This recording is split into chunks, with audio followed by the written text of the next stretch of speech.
ગૃહ રાજ્યમંત્રી હર્ષ સંઘવીએ new city light વિસ્તારમાં આમ્રપાલી સોસાયટીમાં લોકો સાથે સંવાદ કર્યો હતો અને જણાવ્યું હતું કે જે પણ ફરિયાદ હોય તે ખુલીને મને કહો. લોકો સાથે સંવાદમાં ટ્રાફિક અવેરનેસનો મુદ્દો પણ ચર્ચામાં રહ્યો હતો.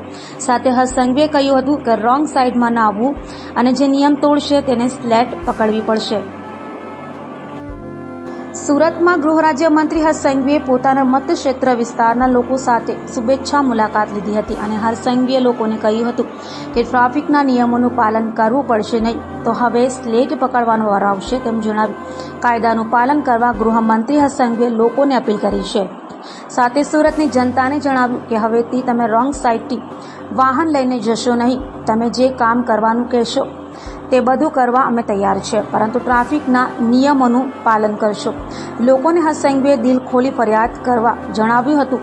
સાથે ટ્રાફિક અંગે લોકોને સમજ પણ આપી હતી. તો રોંગ સાઇડમાં દંડની સાથે પોલીસ કેસ પણ થશે. કોઈપણ લોકોને ટ્રાફિક નિયમ તોડતા પોલીસ પકડે તો મને કે ઓફિસે ફોન ના કરશો. અમે ટ્રાફિકના નિયમન તોડનારની કોઈ મદદ નહીં કરીએ.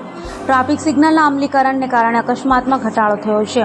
મેમો તો ભરવો જ પડશે, જેથી લાઈન ઓછી હોય ત્યારે ભરવા જાવ તેમ કહ્યું હતું. તમને કદાચ મારી વાત નહીં ગમે, તમે જે કામ કહેશો એ બધું જ કરવા તૈયાર છું, પણ રોંગ સાઈડમાં પોલીસ પકડે તો મારી ઓફિસમાં કે મને ફોન નહીં કરતા, કારણ કે હું નહીં છોડાય. મારું કોઈ માનશે નહીં, કારણ કે મેં એ લોકોને કહ્યું છે કે મારી ઓફિસથી બી ફોન આવે, કોઈ બી ચૂંટાયેલા પ્રતિનિધિનો ફોન આવે, કોઈ બી મોટા સાહેબનો ફોન આવે, કોઈને છોડતા નહીં એકવાર માટે. આપણે રોંગ સાઈડ પર જઈને આપણા પરિવાર માટે ઘાતક નથી બનવાનું.